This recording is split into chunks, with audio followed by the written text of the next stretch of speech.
అయితే చెప్పండి, మనిషిలో దేవుడు ఉన్నాడని చెప్తారు కదా, చూపెట్టాను. ఆ పిల్లోడు అన్నాడంట, నువ్వు గురువుగా అడుగుతున్నావా శిష్యులుగా అడుగుతున్నావా? ఒక ప్రశ్న ఉత్పన్నమైనప్పుడు ప్రశ్నించేవాడు శిష్యుడు అవుతాడు, సమాధానం చెప్పేవాడు గురువు అవుతాడు. అప్పుడు అక్బర్ చింతలు పడతాడు.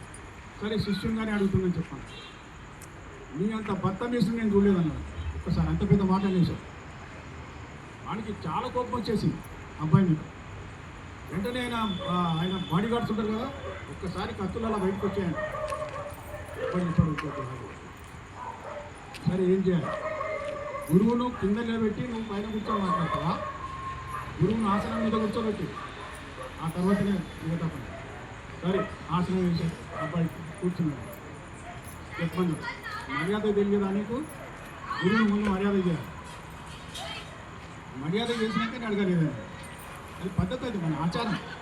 మనం గురువులను సేవిస్తాం చూడండి. గురు బ్రహ్మ, గురు విష్ణు, గురుదేవ మహేశ్వరు చెప్తాం కదా. కాబట్టి గురువుకు మర్యాద చేయండి. సరే అంటే ఇది పెద్ద కథ, కొద్దిగా షార్ట్గా చెప్తుంది. సరే గురువుకు మర్యాద ఏం చేయాలో చెప్పమన్నాడు. వాడు అడిగాడు అబ్బాయి. అంటే ఆ పిల్లోడు అన్నాడు, నేను గురువుని కదా, ఇప్పుడు నాకు కావాల్సింది ఏం కాదు, ఒక గ్లాసులో పాలు తెప్పించాను. అది కూడా కాంచ్ గ్లాస్, గాజు గ్లాసులో పాలు తెప్పించాను. ముందు బంగారు గ్లాసులో వచ్చినాయి పాలు, విసిరి కొట్టాడు పిల్లోడు. మరి ఎట్లా అంటే గాజు గ్లాస్ పాలు వచ్చినాయి. ఆ పిల్లోడు ఏం చేశాడంటే కొన్ని పాలు కింద వచ్చాడు, మిగతా పాలు అలా ఇలా తిప్పుతూ ఉన్నాడు గ్లాసులో. ఆయనకు అర్థం కాలేదు అక్బర్. అది ఏం చేస్తున్నావా బాబు? చెప్పాడు, ఈ పాలల్లో నెయ్యి ఎక్కడుందో చూస్తున్నాను. ఏమన్నాడు? ఈ పాలల్లో నెయ్యి ఎక్కడుందో చూస్తున్నాను. అదే నెయ్యి ఎట్లెట్లా అట్లెట్లా? పాలలో నెయ్యి ఉంటుందా? ఉంటుంది. అది ఉన్నప్పుడు మరి కనిపించాలి కదా నెయ్యి. నెయ్యి కనిపించాలా వద్దా?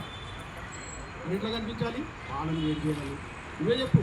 పాలను వేడి చేయాలి, దాన్ని ఎరగొట్టి దాన్ని పెరుగు చేయాలి, దాన్ని చిలిపి చల్ల చేయాలి, దాన్ని చిలిపి దాంట్లో వెన్న తీయాలి, ఆ వెన్నను మళ్ళీ పొయ్యి మీద రాస్తే అప్పుడు నెయ్యి చేయాలి.